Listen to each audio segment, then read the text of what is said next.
So today what I want to cover is essentially the US homeownership market, and more specifically its relationship to Chinese homeownership market. And I think it's very interesting because this is something that I've kind of been talking about a little bit here and there, just about the affordability issue in the United States. I touched on it in my previous video about Mexico, and they're experiencing some of the same things here. So I'm going to create another video that's going to have a little bit of a different take on it, but this one I definitely wanted to cover. It's breaking points looking at it, but I thought it was very interesting the contrast between the US homeownership and in China, especially because recently I had seen stories where there was kind of a housing crisis in China. So the fact now that in comparison to the US, they actually have better metrics, again, I just thought it was a very interesting story that was worth covering. So I'm going to get into it, see what they have to say, watch what they have covered on it, and then I'll give my opinions on it as well. All right, let's go to this next one. We've been wanting to talk about this for a while. Viral chart that has gone everywhere recently, and actually really does say a lot about the state of America today. This kind of gets to my point earlier. Are you richer than you were in the year 2009? If you have stocks, yes. If you have television, if you measure your ability to buy a nice flat screen LCD TV, yes. If you measure it in terms of your ability to afford an education, to afford a home, no, you're actually a lot poorer. Let's go and put this up there then on the screen. So this is a quote, estimated percent of 30-year-olds who are both married and homeowners. So as they point out. And this, I am so glad that they use this chart because this is one that I wanted to talk about. And again, when I make my separate video talking about affordability in general, I'm gonna hammer home on this one as well. But yeah, if you look at the chart, it is insane because about 50% of people, over 50% from 1950 through basically almost to 1970, 50% or more of 30-year-olds were both married and homeowners. Now in 2025, it is like it's basically 13% is what it looks like. It's not quite there, right? Because the gaps between the percentages are 5%, so I'm kind of approximating here, but it looks like it's about 12.5, 13% total today, which is insane. And so if you're looking back, and the funniest thing was I saw a meme that was talking about it where it's like, yeah, because homes are $500,000, they're $500,000. So who is going to be able to A, do that, and then B, because of population decline, there are less and less people who are in essentially marriages, right? And so when you're looking at these two things, like people are staying single longer, and oh, by the way, they're not able to afford houses. When you overlap those two crises, well, now you have less than 15% of people who are both of those things at 30 years old, which I wouldn't have fallen into that category either. So I totally get it. It's I think the only people that can live, out in the boonies in Oklahoma or something where houses are still, they're still expensive, but they're at least somewhat attainable. Instead of any city where, unless you want to live in a shoebox, you're at least at $500,000. So very glad that he's bringing this up. This is a huge problem, and we'll hear what he has to say about it as well. Back in the year 1950, it was over 50%. Up until the year 1990, it steadily was above 40%. 1990, where you basically had, the total financialization of our economy in the unipolar moment, NAFTA, everything starts to come in. You see the precipitous decline from 1990, where you have some 42, 43% of people who are married homeowners. It drops to 2010 to above roughly roughly 22%. So, basically halves in that time period. Wow. And then after 2010 to today, it is now less than 15%, probably somewhere between 7 and 8% of people who are estimated 30-year-olds, both married and homeowners. It makes sense. I mean, just take a look at all the data that surrounds this. So for example, let's go ahead and put, what was this, A11 please, up on the screen, because this is where it all kind of starts to come together. Here you have the median yearly wage right there, which is flat to 1970, basically flat if you factor in inflation to 1979. Take a look at the median home price, which again, this is all in real dollars. Median home price was roughly around $250,000 back in 1979 in today's dollars, and is now well over $350,000 to $400,000. Even that, by the way, has been fluctuating. The other problem is that that factors in the entire country, which in my opinion isn't really the right way to look at it, because we have such consolidation in the urban areas. If you look at the urban areas, like the top 10 most populous cities and their urban metro, it's roughly between $500,000 to $1 million. And in the mega cities like Washington, D.C., New York City, Chicago, Los Angeles, Austin, Texas, Atlanta, any of those places, good luck, over the $500,000 price range. You're going to be making some serious compromises, basically. Yeah, it's even actually worse than he's framing it here, because I like to just kind of casually browse Zillow in all manner of different places, just to kind of get an idea of like what real estate looks like, and just because it's fun to look at houses for me.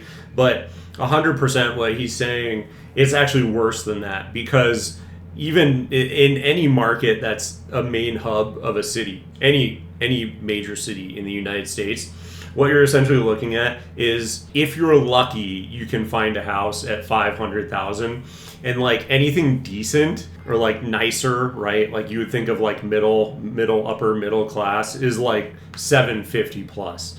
It is wild. So yeah, this chart, because there are some places in America that are kind of in the middle of nowhere, where you can get homes for like $100,000 still. So that's truly, a lot more of the, like if you think about a map, right, and where all the major cities are, or any, main city, there's a lot more space that isn't the city, that is rural, than it is in the city. So if you assume that those are significantly lower prices, and then you're accounting that into basically the city prices that are pulling it up, yeah, it's significantly pulling it down. And the thing is, those are not really viable places to live. So, I mean, it can be, right, if you have a remote job, or if you have, something in those areas, like you're a farmer, or, or you're, hospitality in those areas, like, okay, those kind of make sense. But that's the thing, is that it is, finding jobs in those areas can often be difficult, and it's not really a viable long-term solution. So yeah, when you're looking at this, exactly what he's saying, but his take on what the houses look like in other places is even understated.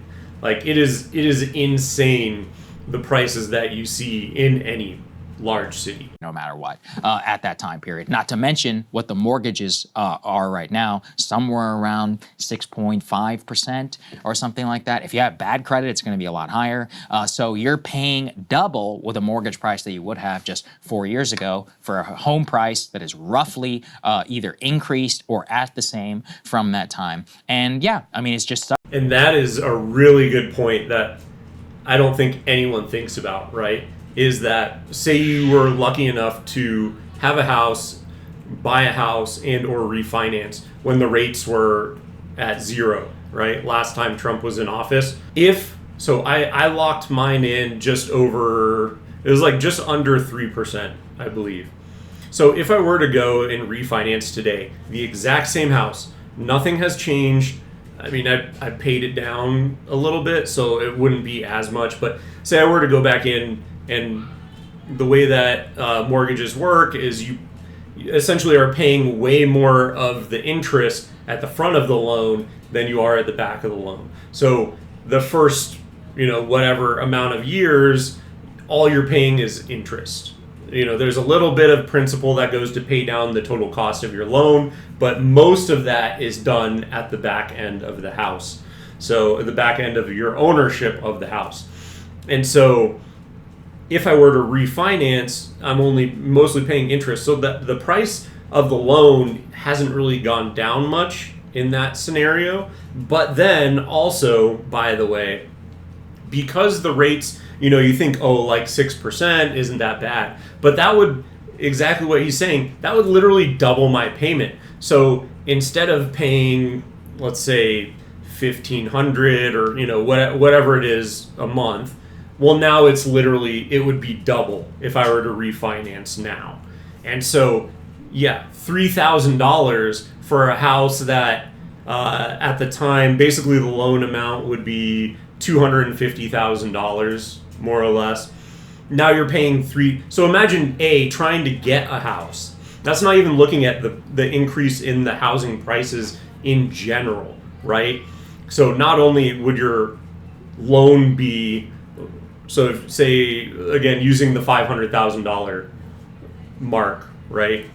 So say I'm going from, a $250,000, now blow that up to a $500,000. So you're taking out literally twice as much. By the way, that means that so it's not just twice as much you're paying if you're taking into account, right? The same house is worth twice as much.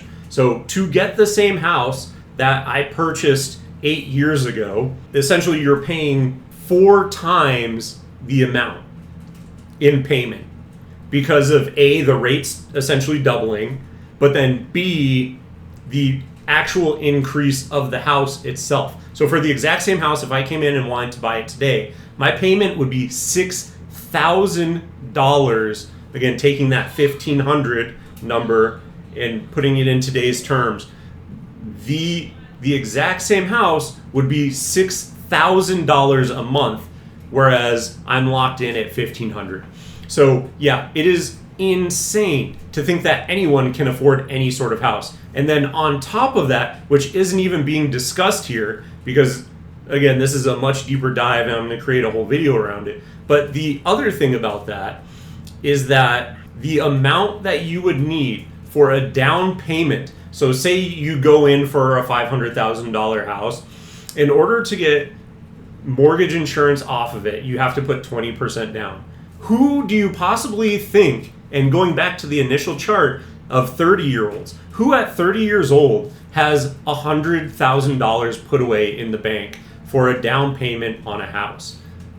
Just insane. And also take into account that on top of that, all the rents are going up because there's all the collusion and the software. Like here in Arizona, it was found out that a bunch of people who were doing rentals were using the software, and what the software did was it talked to other rentals to say, oh, here's the optimal price, and it took all of those into consideration. So literally it was price fixing using the software. So people are getting screwed, having higher and higher rents being charged because there's no alternative option to go and purchase a house. And so, yeah, how is anyone able to put away $100,000 for a down payment on a house? It's just not possible. It literally is impossible. And just all these things added up. That's why housing is just it makes absolutely no sense. Like, it is so unaffordable, and I don't know anyone who is young who is able to get in a house. And I think it's for multiple reasons, but again, just insane to me. Such a mystery then, why people don't want to have children or putting off marriage and having any sort of ownership in your society. I actually think it's probably the most impactful statistic about the home ownership thing because it makes sense. You put down roots. You have, connections. If you're a rent, you're fundamentally at the mercy of bigger economic forces than yourself. Mm-hmm. You don't have ownership or stakes in society. And you're at the mercy of institutional greed. That's what the biggest problem is because every single time, and I'm sure people can relate to this, right? Even if you've owned a house.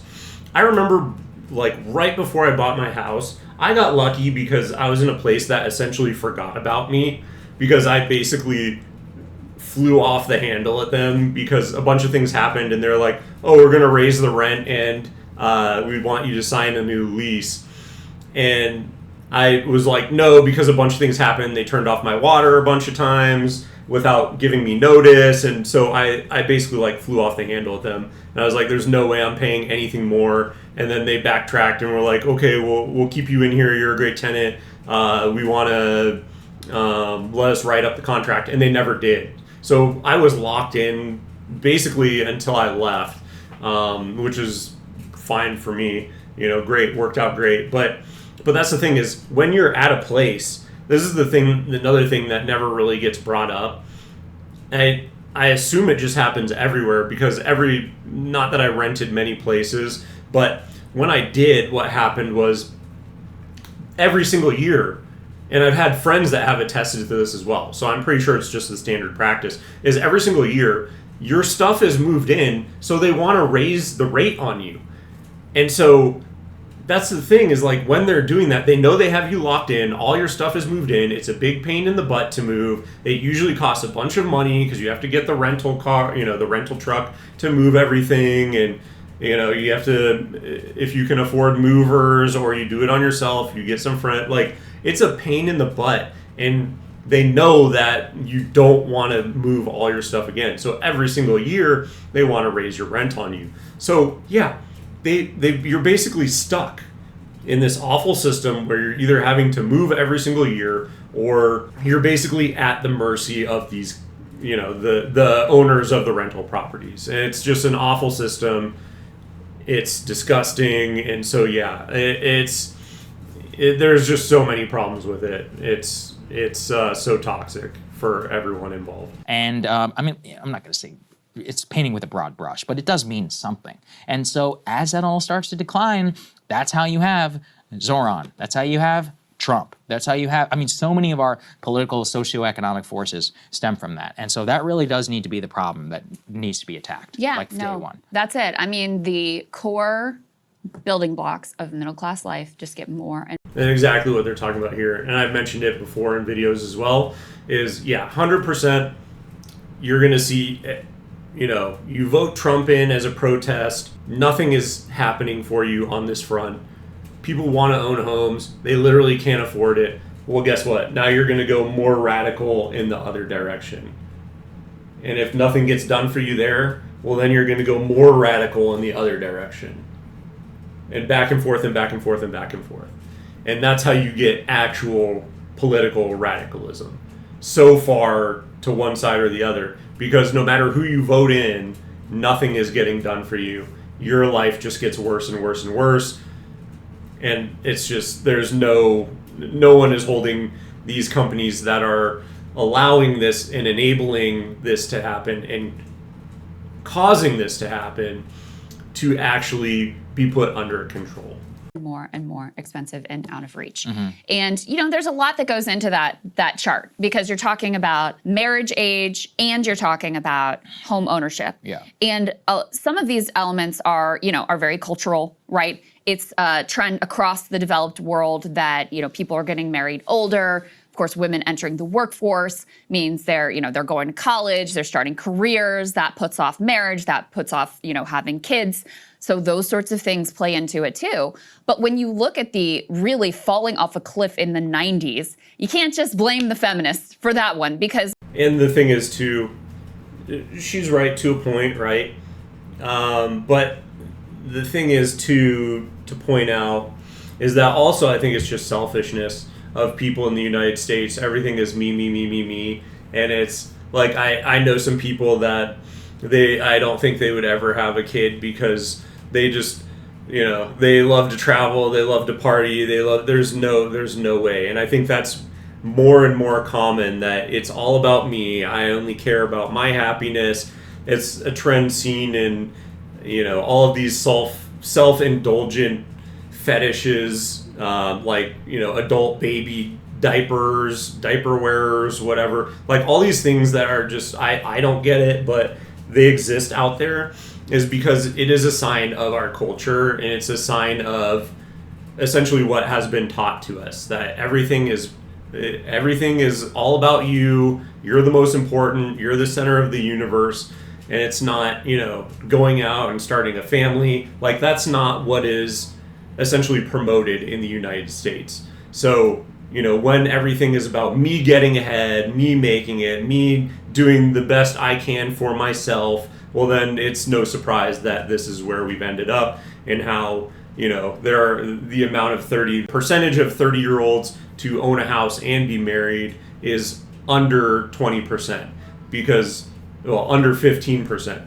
Because the fact is those are selfless things, right? Getting along and wanting to spend the rest of your life with someone is a selfless thing. You have to make sacrifices. Having a child is a selfless thing. You have to make sacrifices. And when you're not, when that's not what's being beaten into your head and being taught and reinforced to you for your entire life, well, then it's going to be hard for you to actually go along with those things. And that's how you get under 15% of 30-year-olds that are both homeowners and married. Most of the introduction of women into the workforce had happened prior to the 90s. So then why does this metric fall off a cliff there?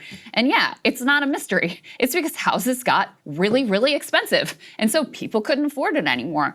And it truly is devastating in terms of, culturally, we place a very high value in this country in particular on home ownership. That's not the case everywhere. Actually, the Nordic countries have more of a culture of rental. The other thing to point out about this too is that a lot of places are, the companies are just about them as well. Like I remember the first time I was looking for a house because I saw, I was in a place and I saw that the places around me were getting more expensive rent-wise. And I was like, I need to get into a house and lock it in so that my prices don't just keep climbing.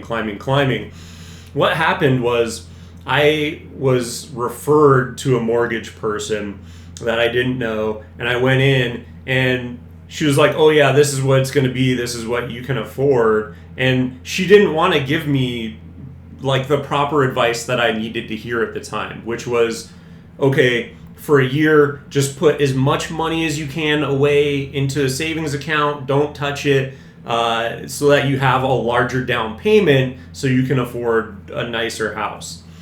And so the thing that I was doing though is that, I figured it out on my own, like as I was sitting there and she was explaining it to me. But like, why did I have to come up with that conclusion by myself? Like, shouldn't you as the mortgage person have my best interest at heart? And when I'm telling you like my financial situation and like what I'm looking at, and you should have the picture of like, okay, I see your expenses, and like you should be able to have a sit down conversation of, well, if you're able to sit down and you can put this much money aside because you've put this much aside over the last year, so then that would double your amount of your down payment and that would allow you to afford this kind and this is kind of asking a lot, I guess, right? Because there are a lot of mortgage people out there who are not too bright, and it's just, hey, let me try and cash in and make my money off of this mortgage sale, but or off the loan, right? But here's the thing is that there's no one is out for the person,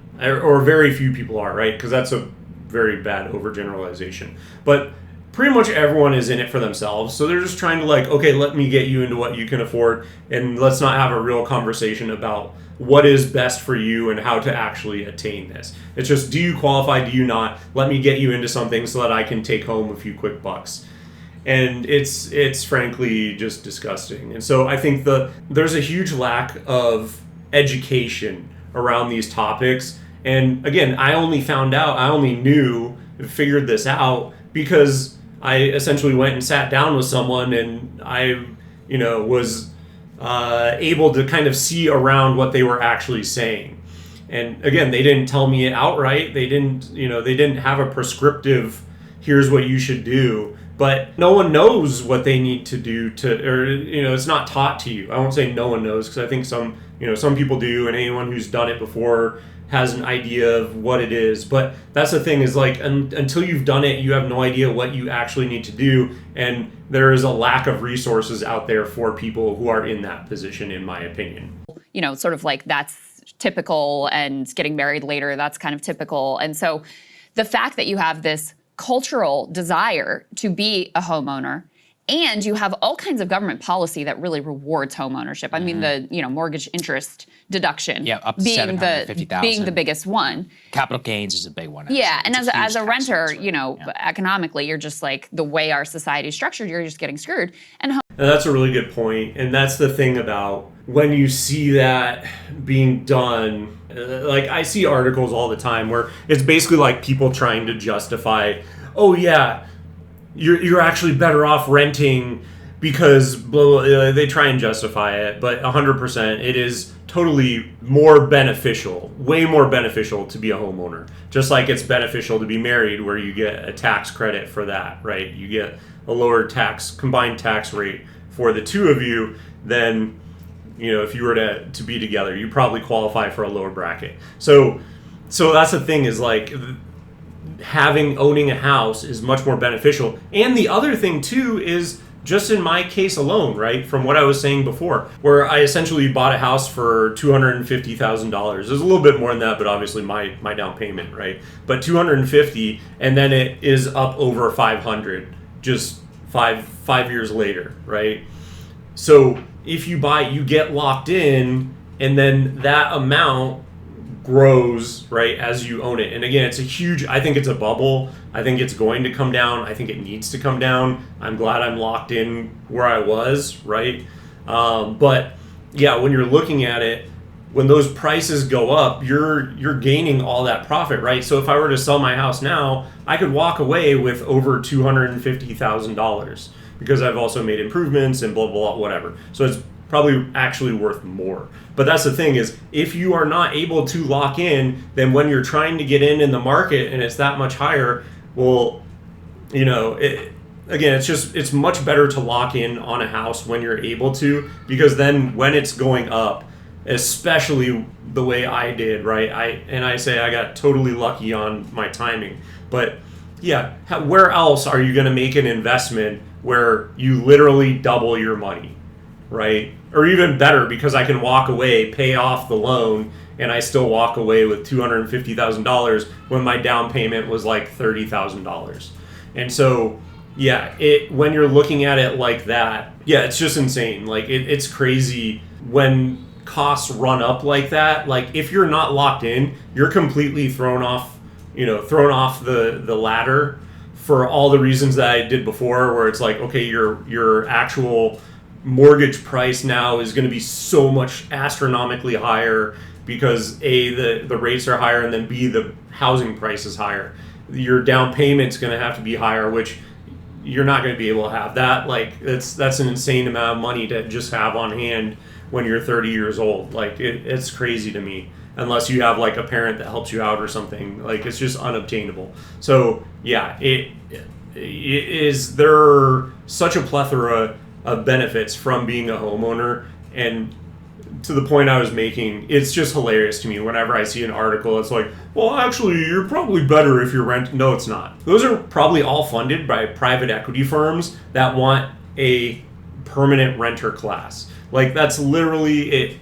It's the worst. It's the worst take I think that there is in housing versus rental. There's absolutely no way that you're better benefited from renting in the United States. Homeownership is also the way that most people build any sort of wealth that they can then pass on to their kids that can give them some sense of stability. And so if this cornerstone bedrock piece of the American dream is just being pushed completely out of reach for people, they're having to wait till they're 40, 50 before they can even dream about it, if they ever can at all, living in one of these big cities. Yeah, you're going to have complete disillusionment with the whole bargain that is the whole sort of social contract that is supposedly operating here in the U.S. So, I think it is. I think you're right to say that this truly is at the heart of what is going on with our politics. And it's extraordinary that I feel like now is the first time where there's really any political grappling with it. And even it's not like, how long have we been talking about this? 7 years? We have, for sure. Yeah. I mean, and just now, do you have politicians even saying anything about it? And I don't really hear anyone having like really great solutions to. And the reason why, in my opinion, is because it basically would call out like get private equity completely out of housing, which is not in the interest of any of these politicians. Like, if you want to, get political donations from these guys, like, you can't tell them that they're not allowed to go in and snatch up single family houses for short-term rentals or, or even long-term rentals, right? Turning it into a public renting, class. And that's the thing is, yes, it would take a politician with a lot of spine to actually want to do something, and the actual fixes to it are not politically convenient for, basically you're going against the billionaire millionaire class, and that's not somewhere that, it's not a very popular place to be politically. That are at scale to actually deal with the crisis. So, it does make people feel less invested in the country. It makes them feel a sense of betrayal when you look at what their parents were and their grandparents were able to achieve and at what age. And it just feels impossible for younger generations. Yeah, I totally agree. Let's go ahead and put A9, please, up on the screen. Take a look at this. This is the unpaid number of student loans by age. So more than 1 in 6 Americans are now in serious delinquency rates. And the problem with that, thanks to Joe Biden, you can't discharge any of that through bankruptcy proceedings, not exactly being helped by a lot of the current administration. This is the problem. This is for the older millennial set. And I actually, people often talk about this with the Zohran phenomenon. There's a lot of people who are like, why is it educated liberals are becoming more radical? And it's like, well, in a way, and I'm not saying this to put down like working class Americans or anything, they, quote, did everything right. As in... And just a side note, this graph is actually kind of funny because you see like when they put the forbearance during COVID, the rates completely dropped off for the unpaid student loans, which is kind of, I guess these people maybe didn't qualify because there's still a percentage that have unpaid, but then as soon as the forbearance runs out, the rates just skyrocket back up to even higher than they were before, which, yeah, it's just not a happy chart to look at, that's for sure. As in, they went to college. Like, what was the message? Go to college, you take out the debt, you'll be able to pay it off because of the wage premium. Wage premium obviously still exists. Going to college is still generally a good deal if you don't factor in the debt. If you look, broadly at all of these things, you'll move to a bigger city and you'll be able... And that's the thing, if you don't factor in the debt. Now, though, with essentially the bastardization of, prices just running rampant, yeah, it's insane. I don't know how, unless you have, in my opinion, unless you have a very concrete path of like, I am going to actually use my degree and go and do X, Y, and Z with it. I don't know how you're going to get a liberal arts degree and then think that somehow you're going to be able to pay it off. It does not seem realistic. Like, you need to actually have a path forward, and you need to have somewhere where your degree can make sense in using it, because otherwise, if you don't have a plan, you're completely screwed. There is no benefit to getting a degree in that circumstance. To have some sort of like moderately accessible life. No one's expecting to get filthy rich, but they're like, I'll be able to do X, Y, and Z. And then, I'm 33. So by the time, it's been 10 years since you graduated from college. And so then you start to look around and you're like, I'm not seeing a whole lot of that actually. For most of the people who are able to do that, even the very successful ones, people who are pulling $200,000-$300,000 per year are still like, they might be able to buy a home, but it's not really the one that they want. It has a lot of trade-offs. Now, obviously, that's how it works sometimes, but that's not the dream that was sold. And especially in the Zohran context, I kept saying this, and I said this on the Flagrant show.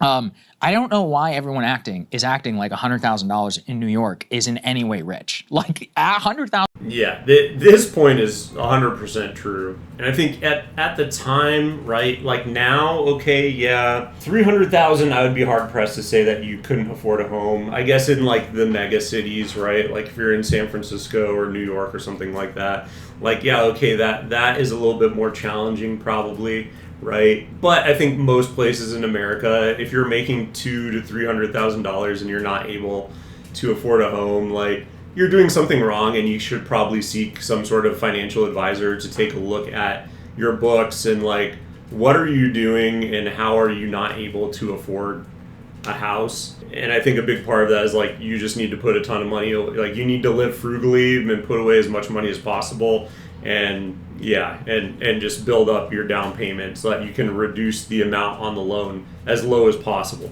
But aside from that, I mean I used to say, and this was years ago, so I would probably say it's at $100,000 now. But like when I got into my house, it was like, okay, once you hit like 75,000, you're doing pretty good. You can be comfortable. You know, you have expendable money, right? You can have fun money, as it were. But anything below that is like, you're kind of scraping to get by. It's a little bit more challenging. But here, now it's probably like 100,000. That's like, if I'm looking at jobs, I won't even entertain anything below 100 because I don't know how people would be able to exist on anything lower than that. Like if you're thinking, I have kids and I want to go out and I want to make an amount of money that is worth it for them to be able to go to daycare. Like if you're going to any sort of daycare, that eats up so much money. It is insane. Like the price of childcare alone, like let alone all the other expenses and whatever. But it's like, how does it even make it viable to, if you're, two parents and one of you basically is going to have to stay home because like at even $100,000, like you're, after all your expenses and the childcare and it's just like, what am I even doing? It's like you're on a never-ending treadmill. It's like you're on the mouse wheel, right, and a hamster wheel, and it's just going around and around and around, and it's just exhausting. You can't put anything away, and so it's just it's such a grim picture of the United States right now, and like what people are having to go through, and it's like I said, it's almost impossible to be able to afford anything. Any sort of house right now in any city. $1,000 post-tax is roughly, what, 75,000, 78, 9,000, something in like New York City, state, local, and federal. So if you take that over 12, and then you look at the average rent price on a 1 or 2 bedroom apartment, and anywhere on Manhattan or like reasonably commutable, you are rent poor. Like almost 50% of your income is being spent on rent, which has massively inflationary over the last couple of years. So of course people are going to be upset about that. And the other thing to take into consideration there is all of the goods there are more expensive too. Like if you've ever traveled to one of these places, or if you live there and you've traveled to less expensive places, you'll see even just like groceries or gas, right? Think California, like the amount of taxes that they have put onto their gas is insane. And so it's not just the rent or the housing cost or whatever, but it's everything else on top of that as well is more expensive. Like going out to a dinner at a restaurant, going out with your friends to the club, like any of those sorts of things are phenomenally more expensive in any of those places as well. And then you flip it on the working class side, their wages have been basically flat, as we showed there, since 1979. And then for a lot of them as well, as we've seen the remote work thing kind of spread wealth around the country, that makes home price even less accessible to them wherever they used to live. So Texas, where I'm from, I watched the city of Austin go from not sleepy, but it was a college town, it was the capital, okay, whatever. And now it's the destination of tech and all of it. And now they're places like Bastrop, where Texans will know what I'm talking about, which is like 45 minutes out. And even there, it's apparently pretty expensive. Dripping Spring. I never in my life would have imagined many of these places with $2 million houses that are apparently for sale with like luxury buildings and stuff. And so for those people, let's say you were born and raised there. Yeah, and that's the thing too that he's pointing out that I brought up in my, Mexican protest of Americans with, the remote workers that went down there and they're protesting them coming in. Same thing, it's driving up the prices. Like if you can go to, I think it was Tulsa, Oklahoma, I saw in a Instagram post the other day where it was like, they basically have a program where if you come in and you have a remote position and you come and live there, you get $10,000 because they want the remote workers to come in and basically bring their spending but not have to displace a job that already exists there. And so yeah, when you're looking at stuff like that, like absolutely, it's, the problem is with it though is that it drives up all the housing prices because now you're moving there and you're bringing it's basically supply and demand, right? There's more supply for the houses because you can work from anywhere and you can go live wherever you want, but now also there's less houses that are going to be on the market, and so it's going to be more competitive and the prices will inevitably rise.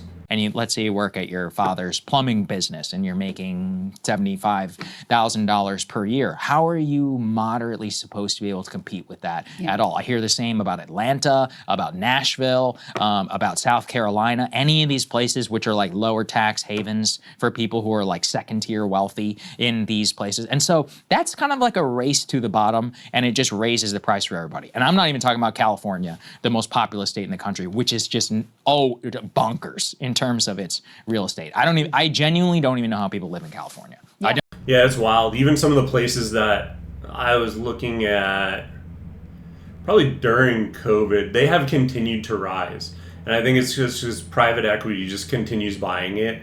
And like before it was like, oh yeah, my house is like here and here's California, and then the housing prices in Arizona kind of have stayed the same or now are starting to decrease a little bit. California just continues to rise and rise and rise, and it makes absolutely no sense aside from foreign investment coming in and private equity and like people buying up single family houses and turning them into rentals, and it's disgusting, and it just continues to go up and up and up, and I don't get it at all. It's wild. No, if you make $100,000 a year in Los Angeles, I'm like, I don't even know what you're doing. Like if you look at the gas price, if you look at mortgages, your ability to buy anything, I don't know. You must have a 2.5 hour commute. I can't think of another way. You'll see like a house like an hour out from San Francisco. Oh, that's this nuts. Yeah. Tiny, should be starter home. Right. Nothing special at all. And it's like, oh, this is $1.5 million. What? Like insane. Yeah. It's genuinely insane. And with the New York, talking about Zohran, the knock on him is like, oh, you want to raise taxes on the wealthy, you're going to chase all the billionaires out of the city. And his rejoinder, which I think is really worth thinking about, is, who's actually leaving New York? It's not the billionaires. The people who are leaving New York are the working class, the middle class, the poor. Like the ordinary people are the ones who are fleeing New York because they can't afford to live here. So how about we have a policy?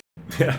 That's a good point. And the thing that I'm kind of chuckling about here is when they're saying, oh yeah, they're all going to run. Please get out.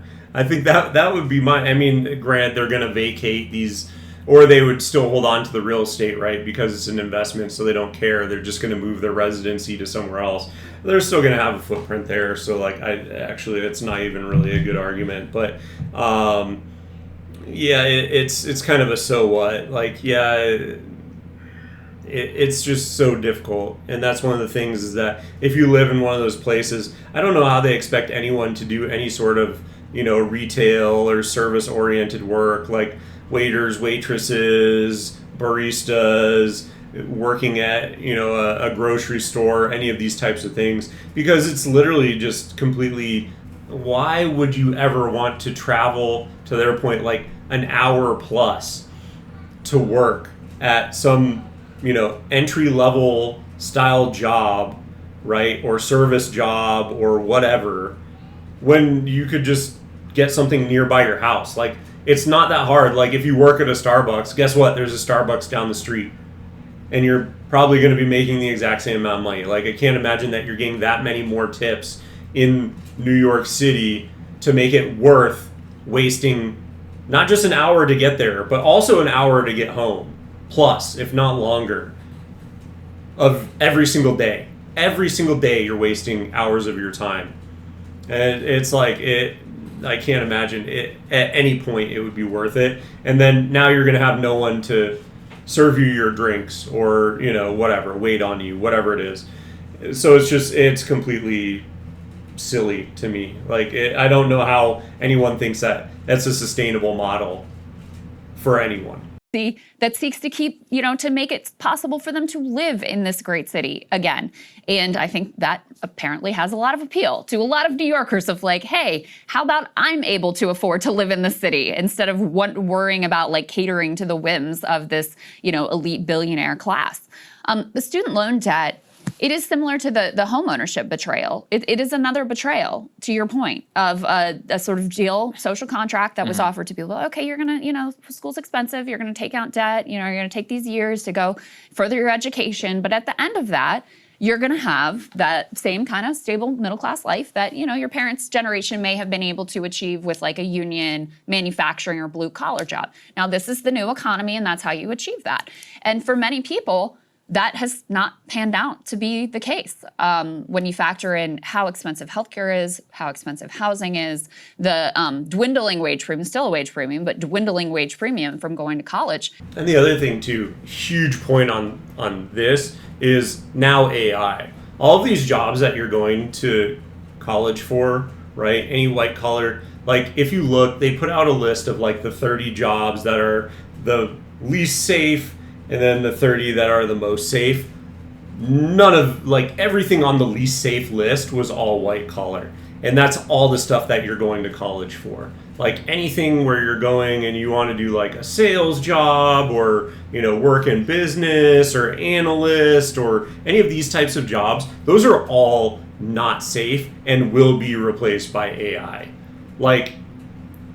I don't know how you can look at it and understand like where things are going and say in good faith that anyone should start going to college right now. Like until you know that those jobs will not be replaced by AI, I don't think anyone could make that argument. And I think, you shouldn't, no, like it does not seem like a wise investment to me now. Because what's going to happen is you're going to get saddled down with that debt, you're going to get out, and then the competition for one single job in a department, in an analyst job or whatever, and you're just supervising an AI doing all of the work that used to be done by five interns or, 5 fresh graduates or whatever. Four of those are going to be replaced by AI, and one of them is going to be overseeing the AI. And like that's how it's going to be. And so it's going to be so much more challenging to actually be able to cash in on that promise of college paying off. It doesn't pencil out the way that people were told that it pencils out. And so it does represent another betrayal of Americans who were promised one thing and, were sold a false bill of goods. The last point I'll make, this is a point, shout out to Ben Norton made this, and I think it's worth contemplating. The original chart that we showed of like homeownership and marriage age just falling off a cliff in terms of being able to achieve those things by the time that you're 30. It really starts to deteriorate rapidly in the 90s. And one of the things that happened in the 90s was the collapse of the Soviet Union. And so, the part of what enabled the New Deal and sort of kept capital in check was that you did have this threat from the left of this alternative economic system, which was alive and well in parts of the world. And so once you have, the end of history, as was being proclaimed at the time, and it's just sort of like wild, wild west, off to the races, you see skyrocketing inequality, you see obviously skyrocketing housing prices, skyrocketing, education, healthcare prices, all of those sorts of things. And you see the country being run increasingly more and more and more just for the wealthy, just for the 1%. And the meager social safety net, president after president after president, whether they're Democrat or Republican, chipping away at that meager social safety net. And even though the Cold War is over, right, why are we still, we were in this arms race. Okay, now the Cold War is over. Can we roll back some of the military industrial complex? No. More and more of our tax dollars continue to go to support an ever increasing. That's kind of an interesting point. It's certainly an interesting take on it. That could be possible. I think it's just more because, if you look at like communist China is still out there, right? And they seem to be getting by, especially the point of this is, China versus the US homeownership, right? Although we haven't really dug into it too much out there. So I think that the juxtaposition is still there, that like China could be seen as like a communist threat. So there is still like the left out there. So I don't know that it's the strongest argument. I think there is some component to it that could be true, but I think it's just greed, and that as they see, like, never let a good crisis go to waste, right? That saying. I think that things have happened. They saw that they could get away with it. Like if you think about the .com bust, bubble burst, where they saw that some amount of these people just all got bailed out. The banking bubble burst, the housing market burst in '08, where just all these awful mortgages that should never have been issued. Well, all those banks just got bailed out from all that. It's just been, you see these things and you see that certain groups of people get away with doing things, and then then everyone goes, okay, well, I can do whatever horrible things I want, and I'll just get bailed out at the end of the day as long as everyone else is doing them too, because we can't let whatever market fail. And so I think that probably has more to do with it than anything else, but it's certainly an interesting argument. Increasing, expanding Pentagon defense budget and funneling billions into that military-industrial complex, in spite of the fact that our primary geopolitical foe was defeated. Yeah. So, then we could talk about the Iraq War, we could talk about the housing crisis, but, I think it's worth contemplating why that point in the 90s seems to be a true turning point. And I think, NAFTA coming in at that time as well is I think it's significant. multiple things. It's NAFTA, it's immigration, and these are all stacked on top of each other. It's NAFTA, immigration, financialization, the explosion of wealth, student loans is a huge part of it. All of that together, NIMBYism is also like a major part of the story, and then globalization generally. Mm-hmm. I mean, I've talked about this before, but part of the reason that, especially at the higher levels, if you look at... I think globalization and financialization are the two that I think are the major players that he brings up here, that I 100% agree with those. Some of the other ones, yes, to a lesser extent, but I think those are the major ones. And I think that's part of what I view as like the decay of the United States in general, is that where do you make all your money in financialization? What is financialization? Is basically like finding out how to extract the maximum amount of money out of everything. So what do you go after is things that people can't live without. So that's where you're buying up single family houses. If you could buy up all the houses and then you're the only one charging rent, you could make essentially unlimited amount of money, and basically like 50% of the population would completely drop out and be homeless. And that's how you would maximize your profits, because you would be charging such a high rate and just leaving half of the units empty. And like, it sounds dystopian, but that's 100% how it is. And so, yeah, anytime you're maximizing for profit, you're going to get the absolute worst outcomes. And the other part of the problem with that is that then, oh, by the way, also the U.S. government isn't trying to rein that in at all, because they get paid off by these lobbyists to allow it to continue and actually get worse. Markets for like Los Angeles or New York. Well, half of it's foreign owned. It's crazy. Like the global super rich just come here to park their money and make it massively expensive, and then you have all their like slaves basically who work for them, as private chefs or gardeners or whatever. This stuff is real. Like it's literally like the Gilded Age if you think about the level of staff and other things that kind of spread out. And it actually amplifies if you start to think about Instacart, and all these other different services that happen. Finally, though, we did want to emphasize that there is a different way of living. Let's go and put A10, please, up on the screen.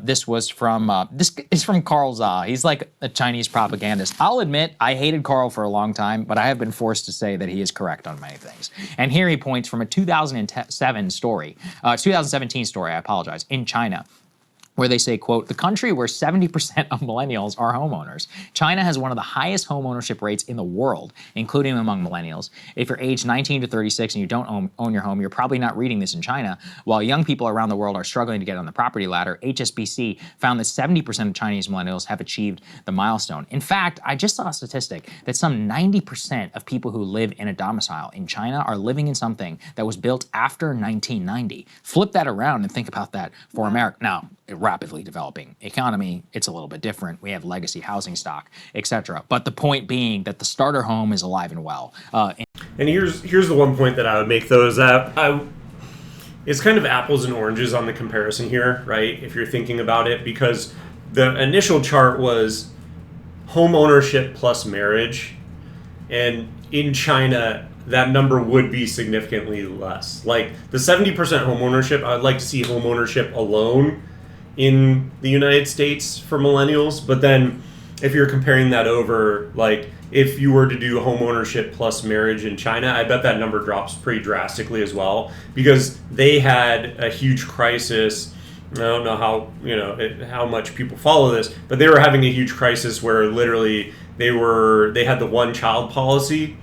So they were, unless they had a boy, they were doing away with, the pregnancy.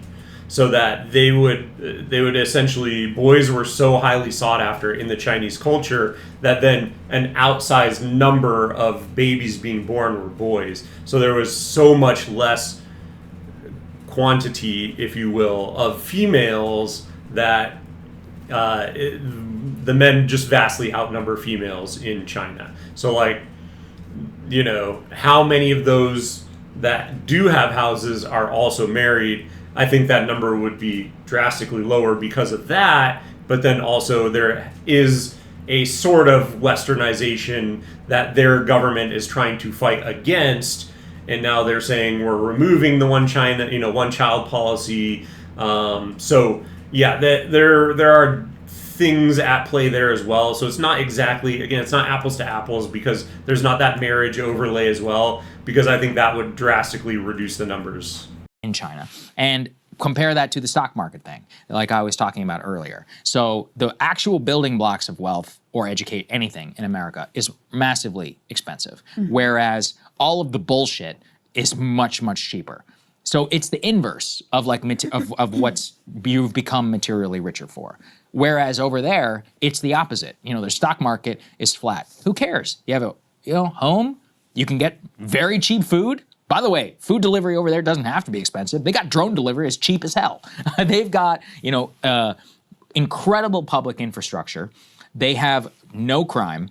And so people here are always like, oh, the Chinese people yearn for democracy. I'm like, I don't think so. I think the system's working pretty well over there. I mean, not if you're Uyghur or Hong Kong democracy activist or any of that, but that's the price that broadly they're willing to pay. And so that's a lot of lessons, I think, for America. And by the way, they have the coolest cars in the world. That's the other problem. It's true. It's true. They do.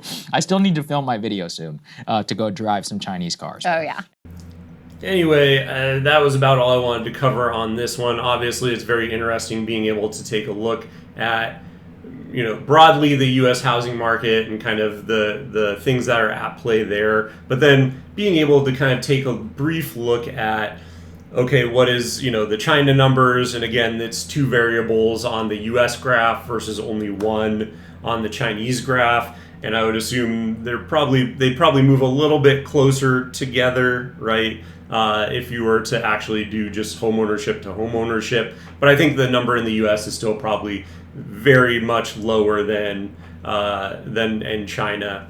But yeah, it's something that I'm very passionate about, and I think is something that the U.S. really needs to take a look at and really needs to come up with a fix for, because yeah, it's just the system is so incentivized to actually being a homeowner and the benefits that you get from that, and your taxes and your wealth growth and all that kind of stuff. As the numbers move higher, if you're locked in, you're reaping those benefits, and if you're not, you're kind of up the creek without a paddle. So it's just nice to to be able to get in if you want to. And right now it seems like it's not even an option. So it's something that I care about a lot, because I just want everyone to be able to have, the things that they want, right? I want them to be attainable, right? Because that's your thing, is you want to set a goal and you want to strive to it, but you want it to feel like you can actually achieve it.